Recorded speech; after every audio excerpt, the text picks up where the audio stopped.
سوچئے وہ دن جب آسمان پھٹ جائے گا، سورج سر کے بالکل قریب ہوگا، زمین آگ کی طرح تپ رہی ہوگی اور ہر انسان صرف ایک ہی بات سوچ رہا ہوگا، میرا آج کیا ہوگا۔ اس دن نہ پیسہ کام آئے گا، نہ رشتے، نہ طاقت، نہ پہچان۔ ہر کوئی اپنے حال میں گم ہوگا، مگر اسی بھیڑ میں کچھ چہرے ایسے ہوں گے جن پر سکون ہوگا، جن کے قدم ڈگمگائیں گے نہیں، جن کے دل میں ڈر کے ساتھ امید بھی ہوگی۔ وہ کون ہوں گے یہ لوگ؟ یہی وہ لوگ ہوں گے جنہوں نے دنیا میں بھوک کو چنا تھا، صرف اللہ کے لیے۔ آج ہم اسی راز کی بات کریں گے، قیامت کے دن روزے دار کا حال کیا ہوگا۔ جب قیامت کا دن شروع ہوگا، ہر انسان اپنی زندگی کا حساب لے کر اٹھے گا۔ کوئی اپنے گناہوں کے بوجھ سے جھکا ہوگا، کوئی اپنے ڈر سے کانپ رہا ہوگا، مگر روزے دار، اس کا رشتہ الگ ہوگا، کیونکہ روزہ صرف ایک عمل نہیں تھا، یہ اللہ اور بندے کے بیچ کا راز تھا۔ دنیا میں لوگ نماز دیکھ لیتے ہیں، زکوٰۃ جان لیتے ہیں، مگر روزہ وہ صرف اللہ جانتا تھا، اور جس عبادت کو اللہ نے خود سے جوڑ لیا ہو اس کا انجام بھی الگ ہوگا۔ قیامت کی گرمی ایسی ہوگی کہ لوگ پسینے میں ڈوب جائیں گے، کسی کا پسینہ ٹخنوں تک، کسی کا گھٹنوں تک، کسی کا گردن تک، اور کچھ ایسے بھی ہوں گے جو اپنے ہی پسینے میں ڈوب رہے ہوں گے۔ اس دن پیاس ایسی ہوگی جو دنیا کی کسی پیاس جیسی نہیں ہوگی، مگر اسی میدان میں کچھ لوگ ہوں گے جن کے چہرے تازگی سے بھرے ہوں گے، جن کے ہونٹ سوکھے نہیں ہوں گے، کیونکہ انہوں نے دنیا میں پیاس کو سہا تھا۔ روزے دار کی سب سے پہلی پہچان یہی ہوگی، اس کا صبر۔ قیامت کے دن صبر کی قیمت سامنے آئے گی۔ دنیا میں جب وہ پیاسا تھا، کوئی نہیں دیکھ رہا تھا، مگر آج اللہ دیکھ رہا ہوگا، اور وہ ہر اس لمحے کا بدلہ دے گا جب بندے نے صرف اس کے ڈر سے پانی نہیں پیا تھا۔ پھر وہ وقت آئے گا جب ہر انسان اپنی عبادتوں کو ڈھونڈے گا، کوئی نماز، کوئی صدقہ، مگر روزے دار کو اپنی عبادت ڈھونڈنی نہیں پڑے گی، کیونکہ روزہ خود اس کے لیے گواہی دے گا۔ روزہ ایک امانت کی طرح اس کے سامنے آئے گا اور کہے گا، اے اللہ، یہ وہی بندہ ہے جس نے میرے لیے اپنی خواہشیں چھوڑی تھیں۔ اور جب عبادت خود گواہی دینے لگے تو فیصلہ آسان ہو جاتا ہے۔ قیامت کا میدان بہت لمبا ہوگا، لوگ انتظار میں تھک جائیں گے، ہر کوئی چاہے گا کہ حساب جلدی ہو جائے، چاہے جنت ملے یا جہنم، بس یہ انتظار ختم ہو۔ مگر روزے دار کے لیے یہ انتظار بھی رحمت بن جائے گا، کیونکہ دنیا میں اس نے انتظار سیکھا تھا، سحری سے افطار تک، ہر دن اس نے صبر کا سفر طے کیا تھا، اور اللہ صبر والوں کو کبھی نہیں بھولتا۔ پھر وہ لمحہ آئے گا جب انسان کو پیاس ستائے گی، ایسی پیاس کہ وہ اپنی جان دے دے مگر ایک بوند مل جائے۔ اسی وقت روزے دار کے لیے خاص انعام ہوگا۔ کہا گیا کہ روزے دار کے لیے قیامت میں خاص سکون ہوگا، کیونکہ اس نے دنیا میں پیاس کی قدر سمجھی تھی۔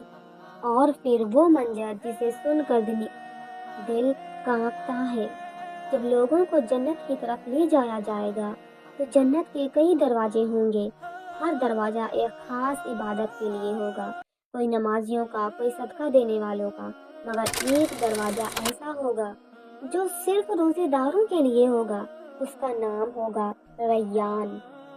یہ دروازہ عام نہیں ہوگا، یہ اس عبادت کی نشانی ہوگا جو سب سے چھپی ہوئی تھی۔ جب روزے دار اس دروازے کے پاس پہنچے گا تو فرشتے اسے پہچان لیں گے، اسے لائن میں نہیں لگنا پڑے گا، اسے ڈر نہیں ہوگا کہ کہیں پیچھے نہ رہ جائے، کیونکہ وہ دروازہ اسی کا انتظار کر رہا ہوگا۔ سوچئے جب وہ دروازہ کھلے گا اور آواز آئے گی، روزے دار کہاں ہے؟ اس وقت دل کیسا ہوگا؟ دنیا میں جس نے روزے رکھے تھے، جس نے پیاس سہی تھی، جس نے بھوک میں بھی صبر کیا تھا، وہ سر اٹھا کر آگے بڑھے گا، اور سب سے بڑی بات، جب آخری روزے دار اندر چلا جائے گا وہ دروازہ بند کر دیا جائے گا، پھر کوئی اس میں داخل نہیں ہو سکے گا، یعنی یہ انعام صرف انہی لوگوں کے لیے ہوگا جنہوں نے دنیا میں اپنے نفس سے لڑائی جیتی تھی۔ قیامت کے دن انسان کو اپنے جسم سے بھی خبر ہوگی، ہاتھ گواہی دیں گے، پیر گواہی دیں گے، مگر روزے دار کے لیے اس کا روزہ ڈھال بن جائے گا۔ روزہ اسے بچائے گا جیسے دنیا میں اس نے اسے گناہوں سے بچایا تھا، اور روزہ صرف جنت تک پہنچانے والا نہیں ہوگا، یہ جہنم سے بچانے والی ڈھال بھی ہوگا۔ دنیا میں جب انسان روزہ رکھتا ہے تو اسے کہا جاتا ہے روزہ ڈھال ہے۔ اس دن یہ بات حقیقت بن کر سامنے آئے گی جب جہنم کی آگ بھڑک رہی ہوگی، روزہ بندے اور آگ کے بیچ دیوار بن جائے گا۔ پھر وہ وقت آئے گا جب ہر انسان کو اپنے اعمال کا وزن دکھایا جائے گا، ترازو لگے گا، نیکیاں اور گناہ تولے جائیں گے۔ اس وقت روزہ ایک بھاری امانت بن کر آئے گا، کیونکہ یہ وہ عبادت تھی جس کا بدلہ اللہ نے اپنے ذمے لیا تھا۔ یعنی اس کا وزن انسان نہیں جانتا، فرشتے نہیں جانتے، صرف اللہ جانتا ہے۔ اور جب اللہ خود انعام دے تو سوچو ترازو کس طرف جھکے گا۔ قیامت کے دن کچھ چہرے روشن ہوں گے، کچھ سیاہ۔